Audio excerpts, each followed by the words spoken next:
Long ago, an old woman lived on a small farm in California. She had worked all her life with her husband. They once had large land, cornfields, and many animals. After her husband passed away, life became hard. Her knees hurt and she moved slowly. Her daughter and son-in-law lived with her. The daughter had changed. She was impatient and often angry. The son-in-law was lazy and slept most of the day. The old woman still tried to help, but she was tired. One night, the young couple whispered in the dark, "If we continue like this, we will starve," the husband said.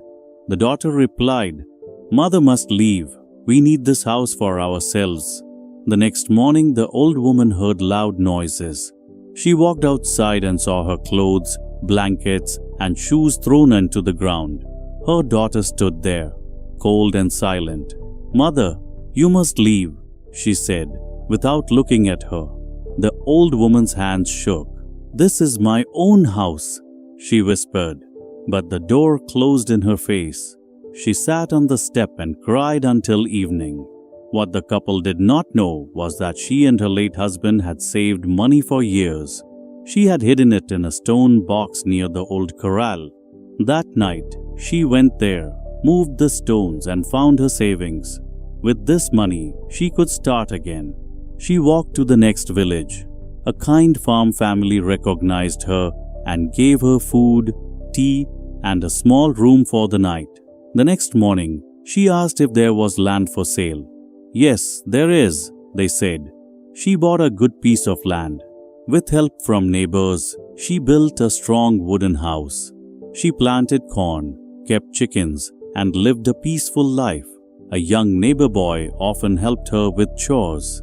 He was respectful and kind. Meanwhile, her daughter and son-in-law grew poorer. They did not work and their house slowly broke down. Their yard filled with weeds. They argued often. They still believed the old woman had nothing. One day, the son-in-law walked far to find a job. He reached a beautiful new farm and knocked on the door. The old woman opened it. "You?" he said, shocked. "Yes," she replied calmly.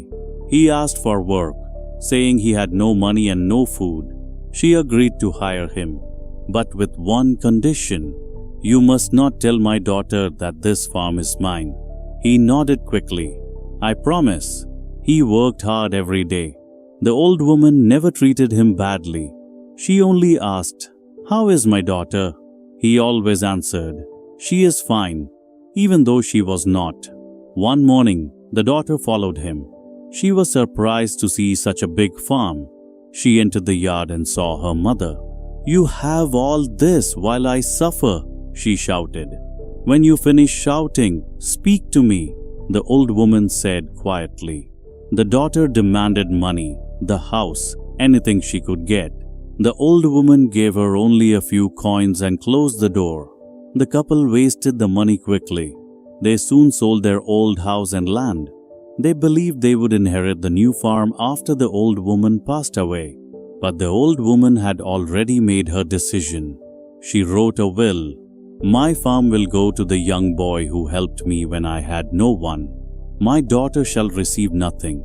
When she passed away, the village buried her with respect. The daughter and her husband came to claim the farm, but the neighbors told them the truth. Everything now belonged to the boy. Shocked and ashamed, the couple left the village. No one saw them again. So, friends, remember this. Even when people push you down, you can rise again. Your value is not decided by those who mistreat you. With courage and self-respect, you can rebuild your life. Kindness grows. Greed destroys. Choose strength. Choose dignity. Choose your own path forward.